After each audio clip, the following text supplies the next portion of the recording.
All right, welcome everybody. My name is Darren Schumacher, and I'm the Director of Marketing and Business Development here at OSMS. Hope everybody is staying warm with our chilly temperatures recently. Tonight we have Dr. Walker Flannery with us to talk about technology and hip replacement surgery. And Dr. Flannery performs many hip replacement surgeries here at OSMS and was OSMS's first orthopedic surgeon to perform the anterior hip replacement surgery. Just so you're all aware, we are recording this webinar, and the recording will be made available on our website at osmsgb.com/webinars by next week. If you have a question, we ask that you please leave it in the Q&A box, and I will be asking Dr. Flannery your questions after the presentation. Before I turn it over to Dr. Flannery, I have a few facts about OSMS that I'd like to go over with you. And here we go. So let's get things officially started. So first of all, about OSMS. So we are a doctor-owned orthopedic, sports medicine, rheumatology, and pain management practice. We have 9 locations, which you can all see on the map here. We do have 24 orthopedic physicians, so we really pride ourselves on being able to get people in sometimes the same day, if not usually the next day, to be seen by an orthopedic physician. So we really pride ourselves on getting people in and having access to, if you're in pain, the last thing you want to do is wait a long time to get an appointment. We are also the largest rheumatology practice in the state with 8 rheumatologists, and we have 3 pain management doctors.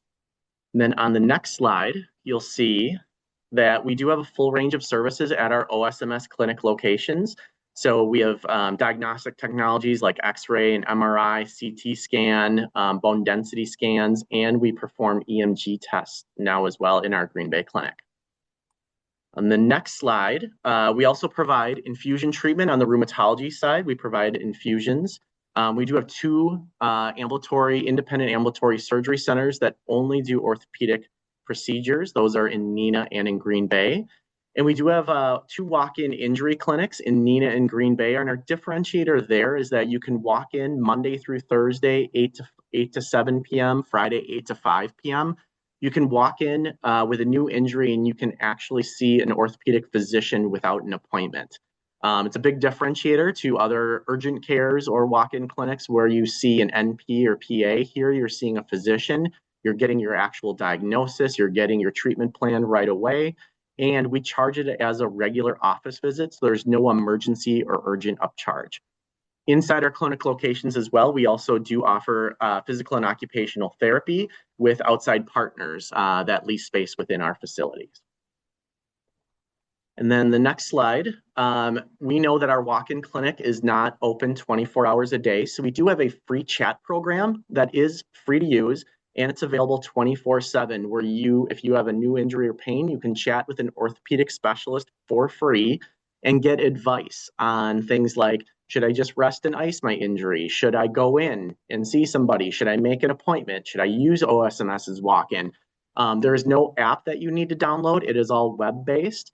You can even share pictures on it. So if you see swelling or you see redness and you want to share that with the orthopedic specialist, you can do that, and you get an answer within 5 minutes. So that's one thing that we do definitely pride ourselves on, is getting a response to you in a quick amount of time. And then my last slide before I do turn it over to Dr. Flannery is recently we extended our hours in Green Bay and our Neenah clinic. So Monday through Thursday, we are now open until 7 p.m. and that is for appointments as well as walk-in injury clinic. So those expanded hours are kind of nice if you can't get out of work, or if you need to make an appointment a little bit later in the day. We do offer that, and our walk-in injury clinic, again, is open till 7 p.m. Monday through Thursday. So then with that, I am going to turn it over to Dr. Walker Flannery to talk about technology and hip replacement. Dr. Flannery. Yeah, thanks, Darren. Appreciate the introduction, and thank you everyone for joining in. Excited to provide information about technology and hip replacement and talk about the advancements over the years with this procedure. A lot of innovation in this field, and really has led to hip replacement being one of the most successful surgeries available in terms of improvement of quality of life. So to get into that, I think hip replacement, it's important to understand, when would I potentially need this? And you may find that something starts as simple as what feels like a groin pull, and it just doesn't improve with time, and that pain can worsen, can notice stiffness to the hip. Sometimes specific activities like just bending over to place sock and shoe or swinging the leg in and out of a vehicle can be difficult. Sometimes straddling a four-wheeler or something in that nature can be painful, but also just can limit walking distance. And so when that pain starts to worsen, we evaluate, and a lot of times with exam and x-rays can determine that you have arthritis, and then it's really the severity of it. And we know that we can look at non-surgical treatments first and see what kind of improvement you have with that, and that may make it manageable for a while, but natural history is arthritis will worsen with time, and so often goes on to require hip replacement, especially if preventing your sleep, daily activities, work, or just activities that are important to you. We want to get people back to the lifestyle that they enjoy. So in terms of x-rays, pretty straightforward for us in an orthopedic clinic to identify that arthritis.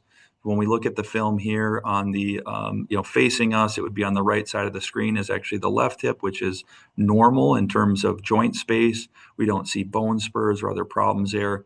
And so that's a healthy hip. When we look at the right hip or on the left side of the screen, we can see all the main changes of arthritis. With that joint space being completely gone, that tells us that cartilage is worn down and it's to that bone-on-bone level. Typically, the bone can become more whitened where it is hardening, or can get cysts in the area where the bone has been bruised, and there can be associated bone spurs. So we kind of see those findings, and that helps us understand arthritis and the severity of it.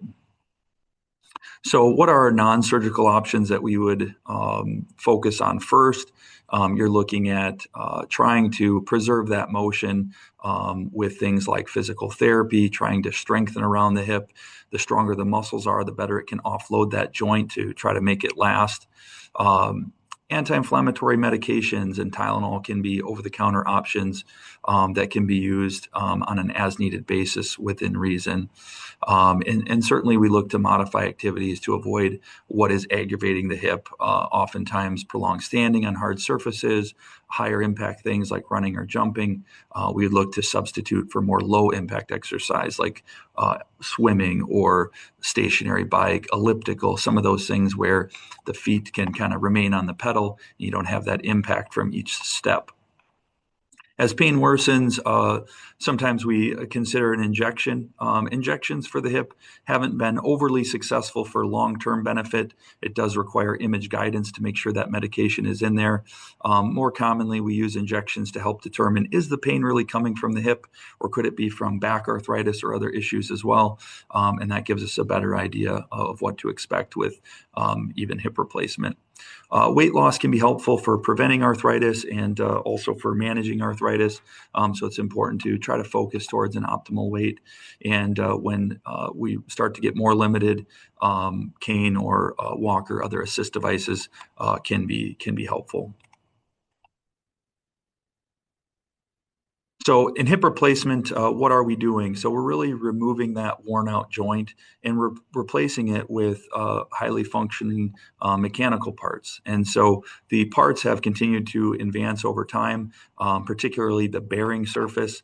So in the bottom right corner, we can see a ceramic ball, and that is kind of the gold standard, along with a highly cross-linked polyethylene, a type of strong plastic liner. So those go together as the bearing surface. Your hip joint still makes the fluid to lubricate that, and we no longer have the pain fibers attached to the bone that can signal pain. So really, we are removing that pain from the joint with getting rid of the bone-on-bone.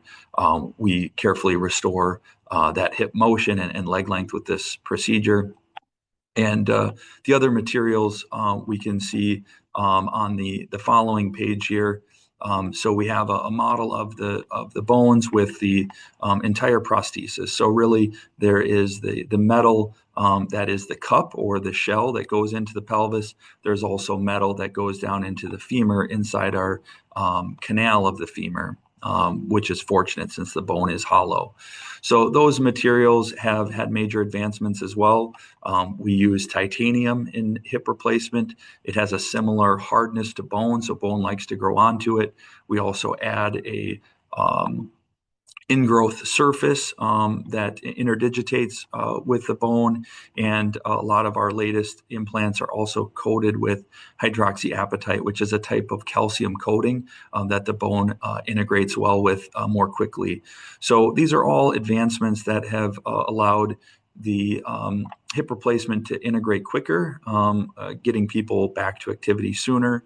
Also improves longevity, whereas first generation hip replacements were cemented in place and had a track record of maybe 15 years, and we've really doubled that now with the new implants, and we feel like they may last even longer.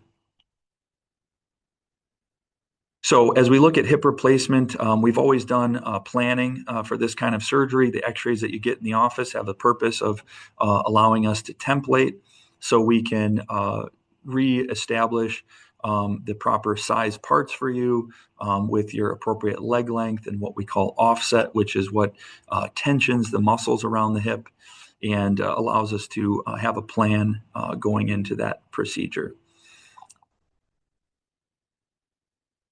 We also, in hip replacement, talk about the approach for getting down to the hip. And so the path to the hip can be anterior, posterior, or lateral. So you can imagine that means the incision can be in the front, the side, or the back. And anterior is the newest approach to the hip. I say new, it's been around for 30 years, but there continues to be advancements related to that. Advantage of anterior hip replacement, it is in an inner nervous plane, which means that it's between muscle groups that are innervated by different nerves so that you're not causing damage to muscles or nerves. So it's the only approach that does not have to go through muscles to get to the hip. Posterior approach is the most traditional way of doing hip replacement. It does offer a nice exposure or view for positioning the parts. It continues to be utilized heavy if you have a more complex revision surgery, where if you had the stem already well grown into the femur, sometimes you need that additional exposure to be able to remove those parts. Lateral is still utilized, but though less commonly. We do worry about having to take down some of the abductor muscles with that approach, which can be a risk for more of a limp or Trendelenburg gait. And our highest quality studies do show that all these approaches do very well in terms of long-term outcomes. In hip replacement, to really have advancements and to utilize technology, we want to think about what are the current limitations or problems. And so things that we worry about currently include fracture, which can happen with placing the stem or cup as we are trying to press fit that in there. It's really based on, traditionally the feel that you get back from malleting the implants in place to seeing if they're advancing. We also worry about loosening. If you don't put those implants in there tight enough, there's risk of loosening if it does not integrate with the bone. But also the bearing surfaces, which we talked about, have improved. Traditionally had some wear, and that wear particles could cause the body to cause loosening of the implants as well. Dislocation. So the artificial hip isn't inherently as stable as our original hip, and so the muscles are really what keep that in place. And so with getting into the hip, you can compromise the muscles, which is a risk for dislocation or the artificial ball popping out of the socket. So the alignment or implant positioning is really key, and being muscle sparing or avoiding compromise the muscles is also important. And then leg length discrepancy. Leg length difference doesn't, necessarily apply as a complication, but certainly can affect someone's quality of life if they feel uneven or unstable. And so we want to be as accurate with that as possible to improve the overall rehab. So goals with hip replacement, to advance it, and with the technology that has came out, is we want to reduce those complications. We want to improve the accuracy and reproducibility of the surgery so that we have good long-term outcomes and less likely to have any continued pain or functional limitations. We want to improve the time of the recovery process, and also just the experience of the recovery process, to hopefully have less pain medication, less need for assist devices, and get people going quicker. And we want to improve the surgical efficiency. The quicker we can get people in and out of surgery, lower risk of infection. Also looking at the ergonomics of the surgery for the surgeon, to be able to not have side effects for their physical health as well. So I touched a little bit about anterior approach previously, and I think it's important to go into that in more detail, because anterior approach really opened up a lot of the technological advancements in hip replacement. Not only is the minimally invasive approach helpful, but the specialized table that we utilize, called the HANA table, allows people to lay flat on their back. And that improves our ability to gain access for imaging during surgery. So we're able to bring in a live fluoroscopy or X-ray machine to take pictures, which can give us a lot of important information during the surgery. So in this image here, we can see the HANA table, and this is how anterior hip replacement was originally described, and is still the main way of utilizing it today. This table, as mentioned, is radiolucent, so it allows for X-ray because of these carbon fiber spars or attachments that the legs are secured with. So we have the patients in kind of a padded ski boot that attaches to the table. That allows our assistants to have free hands, and it allows us to hold a certain position with the leg without having an individual having to hold that position for us.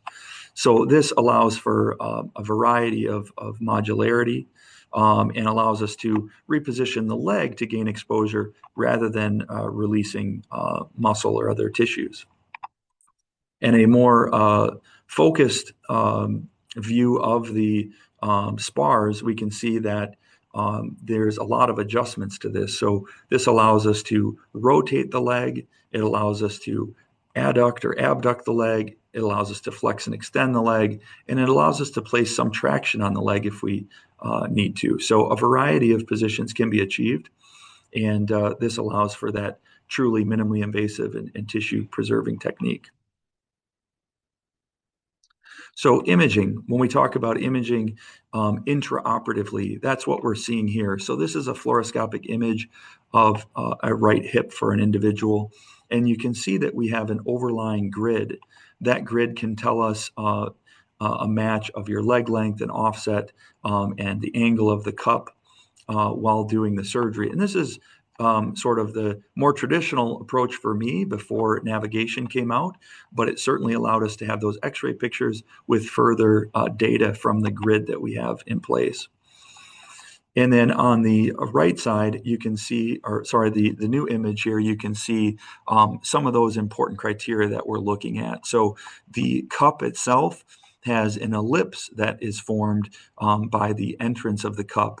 And that ellipse gives us two measurements, the abduction and the aneversion. So abduction is the angle of the hip, and then the aneversion is how much it is tipped forward. We also can see the leg length and the offset, again, matching your normal anatomy. And then we can look at the size of the parts and make sure that we're up to the appropriate size and that that fits you well and is at the right angle.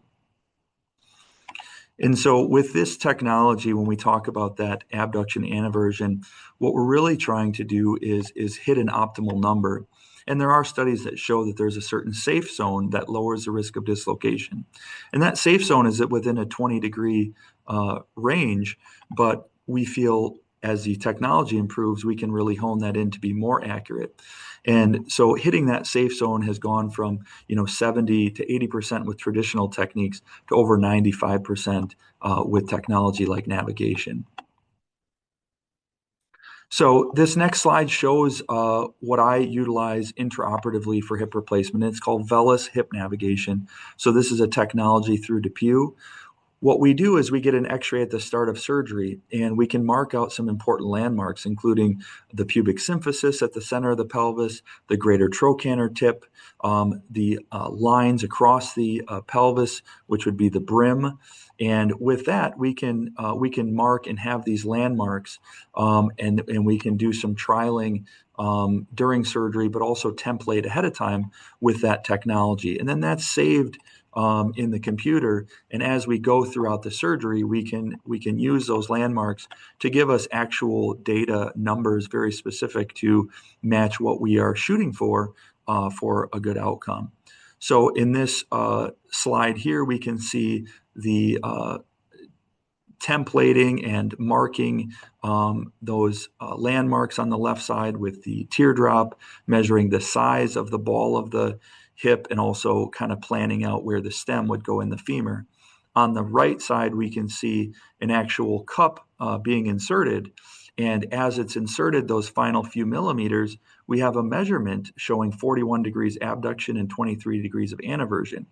And we can fine tune that as we're finishing the positioning of that, and it's accurate to within a few degrees. As we move to the femur side and get to where we're putting the whole hip together, we again can adjust for magnification and allow us to calculate the best sizes and then further understand that leg length and offset. So this is usually the final planning stage that we have in navigation before putting in the real parts. So you can see that we have the real cup in place already, and we have trial bearing surfaces as well as a trial hip stem. And we then take the new picture and we can overlay that within the computer, comparing to our starting point.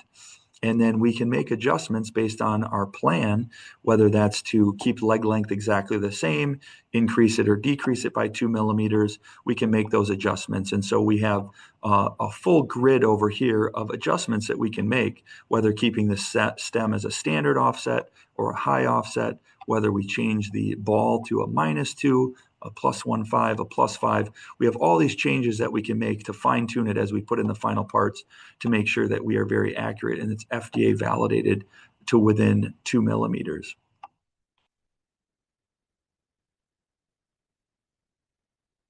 So we are able to reproduce very accurately our preoperative plan, and it allows us to know which adjustment to make. You know, in certain cases, traditionally with hip replacement, you're feeling intraoperatively the tension and you're feeling the heels and the knee to assess leg length. Whereas you don't then always know whether you need to change the leg length or the offset to adjust the tension. And so this really allows us to pick which is better to match an individual's anatomy. So post-op standing x-ray, we can see here, this patient has a new right hip replacement, and with kind of drawing across, measuring leg length and offset, we're perfectly level here, and that's our target goal. It's nice to not have any surprises when you get to this final x-ray, to know that we've already confirmed that very accurately in surgery. So VELYS is the hip navigation software that I utilize. There are other companies that I have experienced as well. Zimmer having OrthoGrid and an IntelliJoint hip would be another option. So important with this is to be familiar with the software, to really kind of learn the ins and outs of what's best for your patients, and to have high quality x-rays taken during surgery with a trained radiology technician that can reproduce the accurate images. So next I wanted to move on to another technology that I utilize. This is called a Concise, which is a automated impactor. An impactor is utilized when we are placing either the final cup or the final stem, as well as the broaching to get up to that level. This is ergonomic for the surgeon to not be kind of pounding with their joints, and it's also very precise. So essentially a medical grade jackhammer. As compared to traditional impaction, you can see here we have the parts attached to a handle, and a mallet needs to impact those in place. We found with mallet strikes in research, it's very difficult to obtain the exact same mallet blow each time. It's difficult to maintain the proper orientation as you're malleting, and these are things that can increase risk of fracture. So concise, we do have a video to share showing it in use, just a quick clip. So surgeon on the left side there, we're attaching a broach to the concise. We've already got the femur exposed, and we're looking to broach up to the appropriate size. And so we start small and we work our way up based on our planning and the fit that we feel with the device. So we'll let that play here quickly.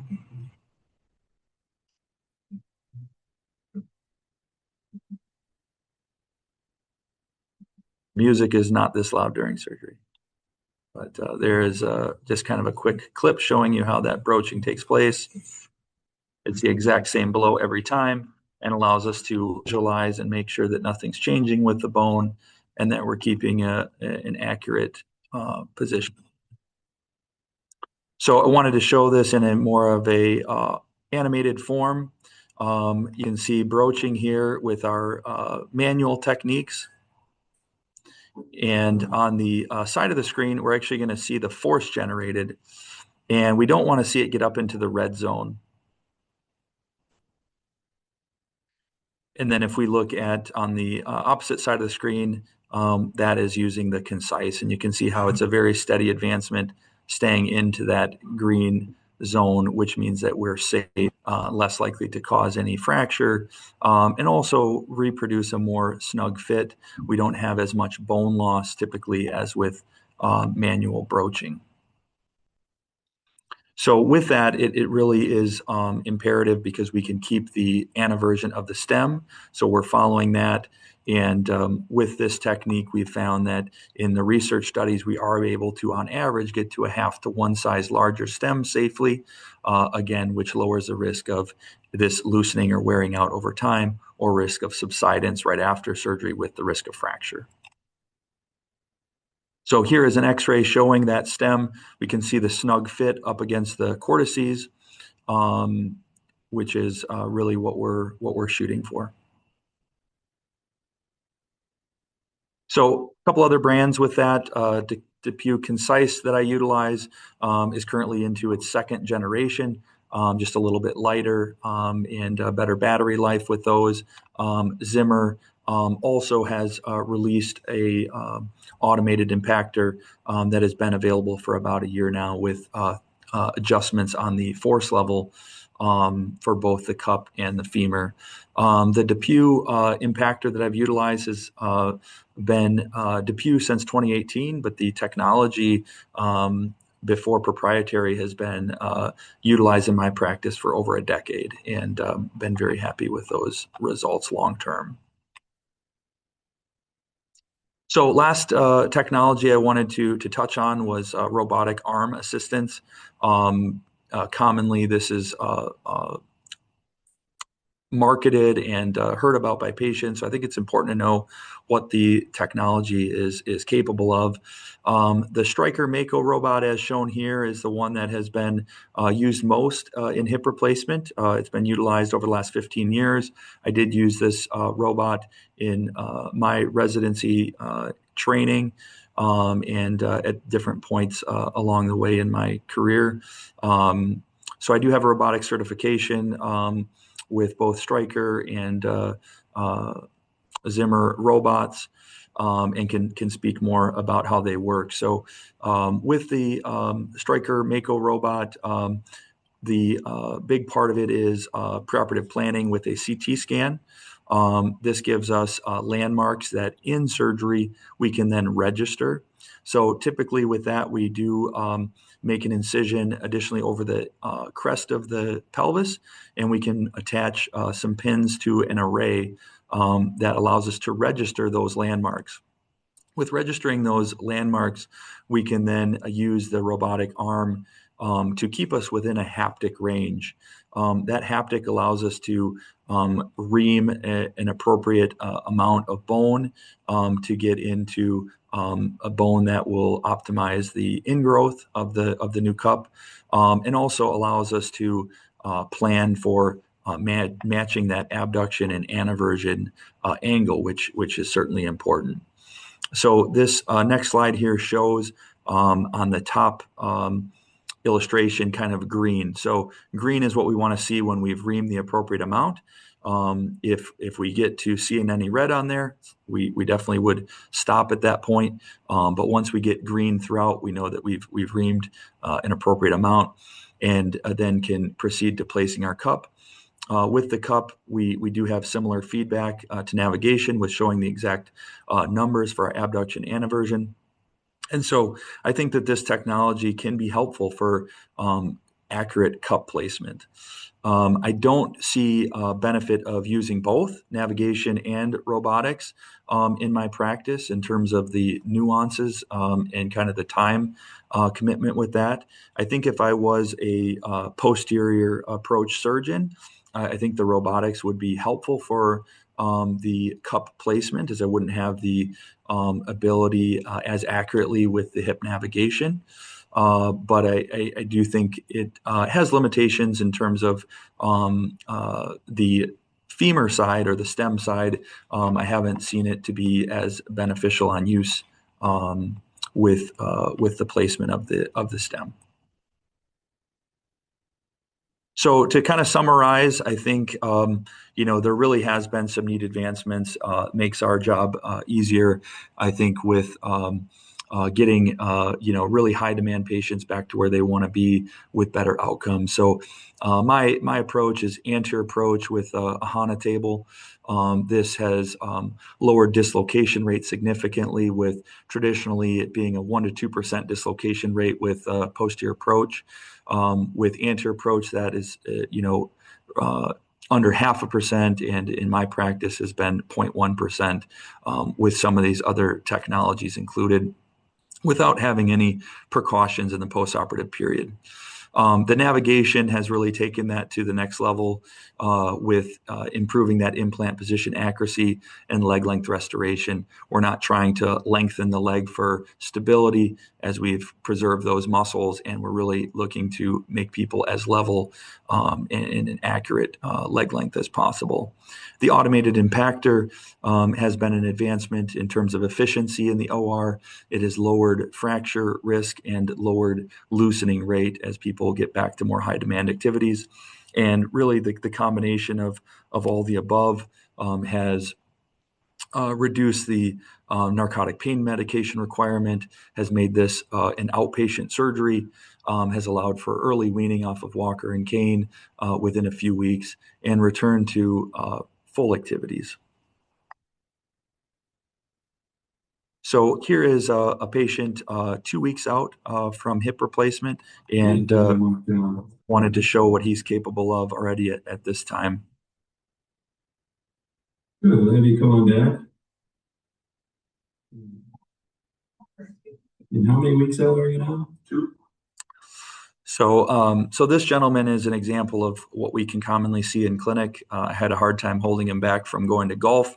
I tried to get him out to the 6-week range, but a lot of success stories on early recovery.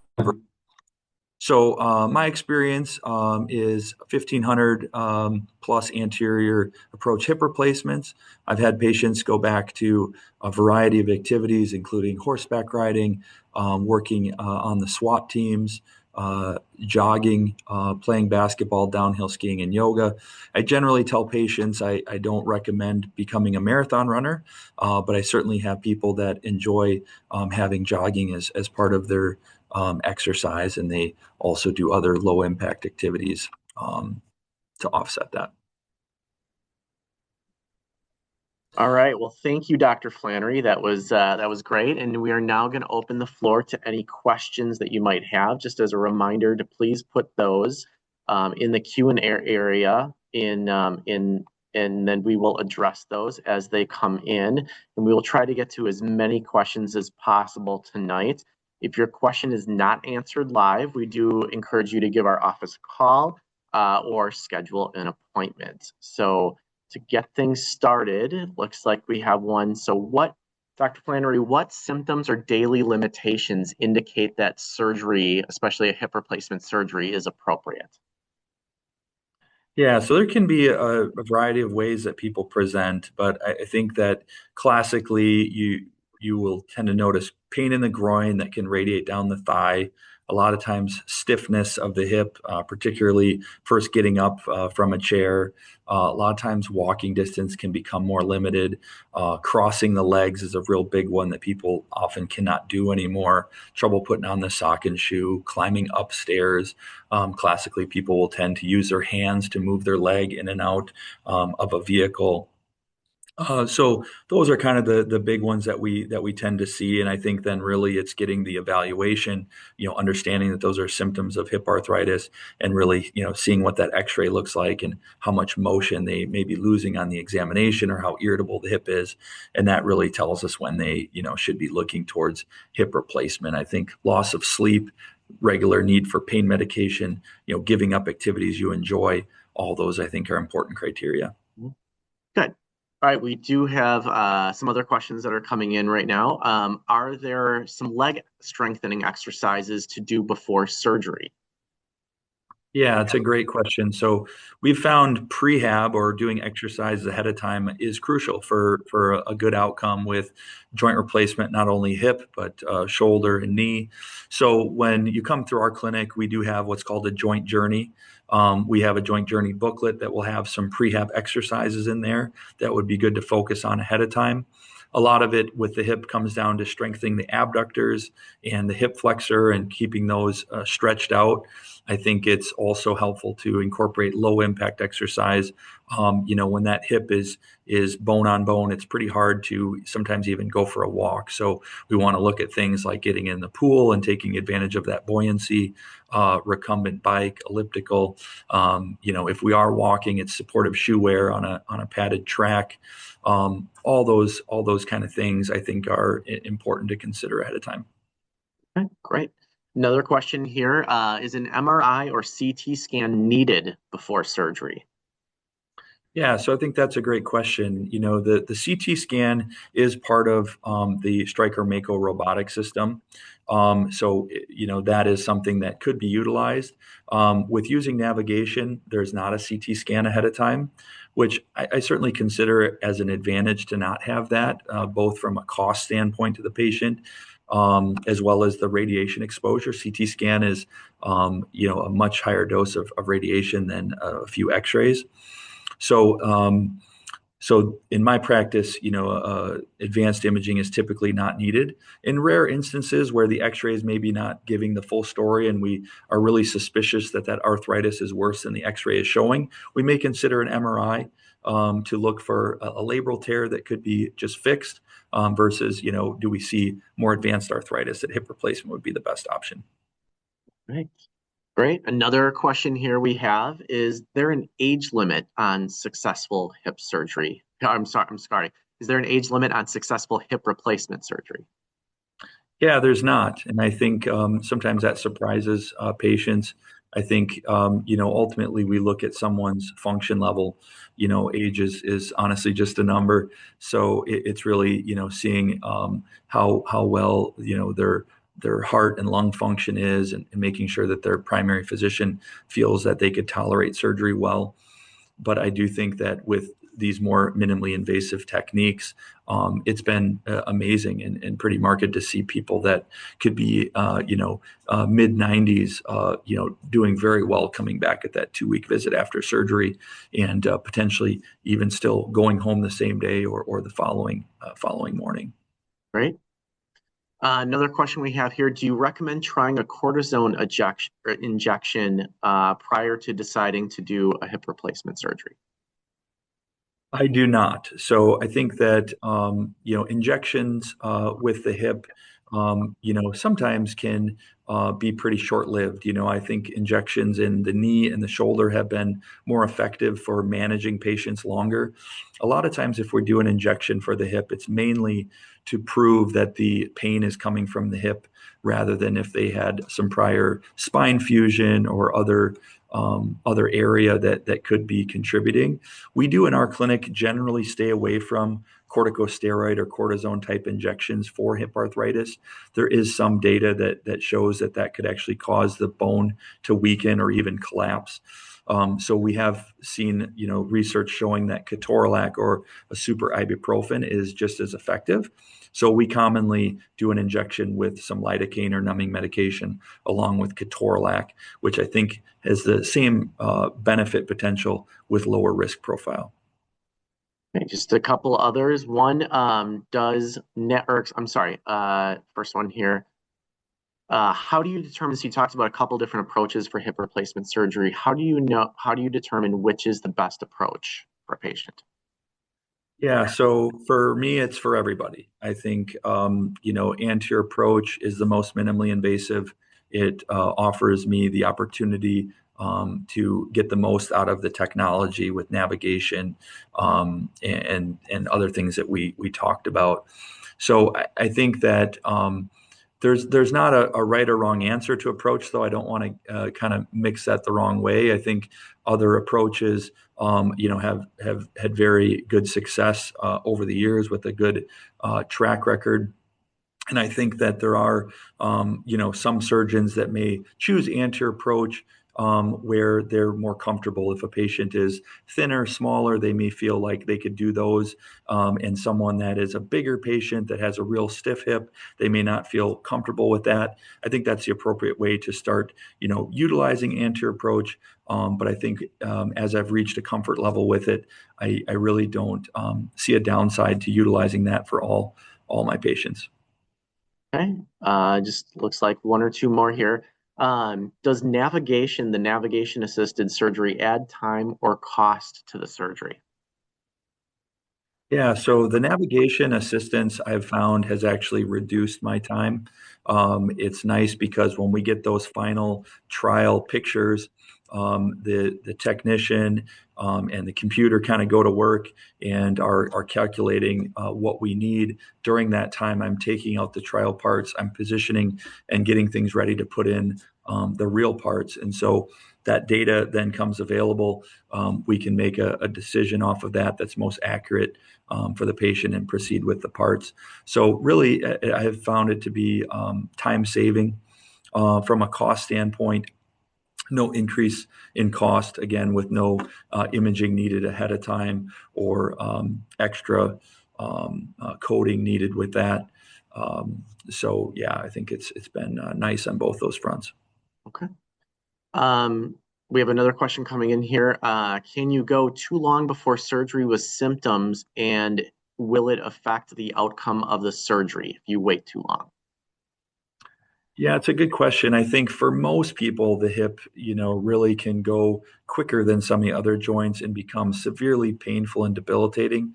So in general, I would say people don't tend to go too long, but there are times where the hip may wear more evenly and people have a high pain tolerance and they go longer. And so, there is some concern if that hip really starts getting stiff where we have what we call contracture to the muscles over time and that can limit motion or cause weakness. So, in some ways, I think that can then make the recovery a little bit tougher or longer, trying to restore that muscle function.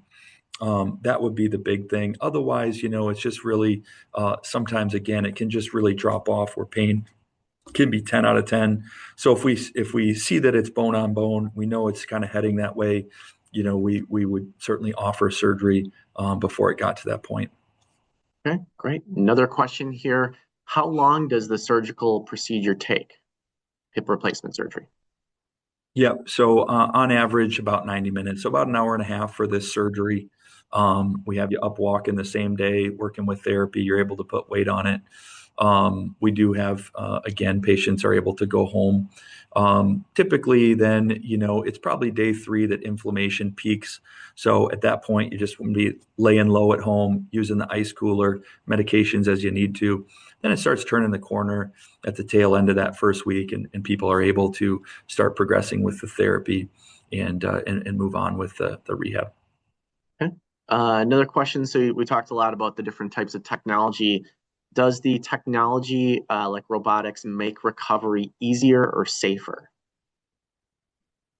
Yeah, so I think the technology, as we talked about, can lower the risk of some of these complications.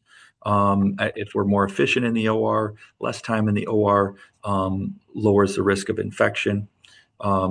So, there's definitely reduction in risk of complication. And from a recovery standpoint, absolutely, we've seen that anterior approach in particular has reduced the recovery time.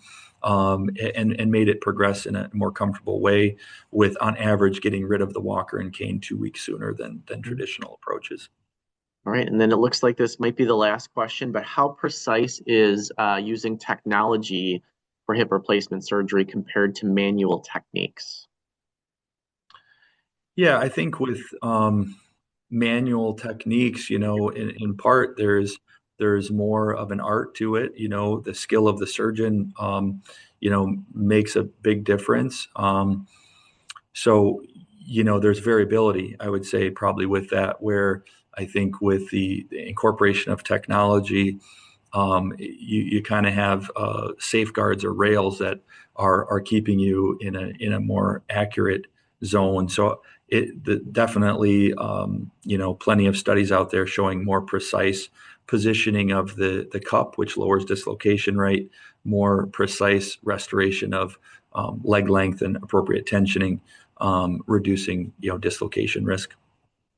All right, great. Well, I think that wraps us up tonight. So I wanted to just thank everybody for their questions and participating in today's webinar. We appreciate your engagement and hope you found the discussion valuable. Just as a reminder, there will be a recording of this presentation made available on our website within the next few days, likely early next week, for you all to play back as you wish. If you have any further questions or would like to schedule an appointment with Dr. Flannery or any of the physicians at OSMS, you can do so by calling 920-430-8113, or you can visit our website and schedule online at osmsgb.com. So thank you so much, everybody, and have a great night. Yeah, thank you all very much. And feel free to see us in clinic, with getting an evaluation. Doesn't automatically mean surgery. We have plenty of options for you. But if it comes to surgery, I think we have, some really neat technology and skill that allows for great outcomes. All right. Thanks, everybody. Have a great night.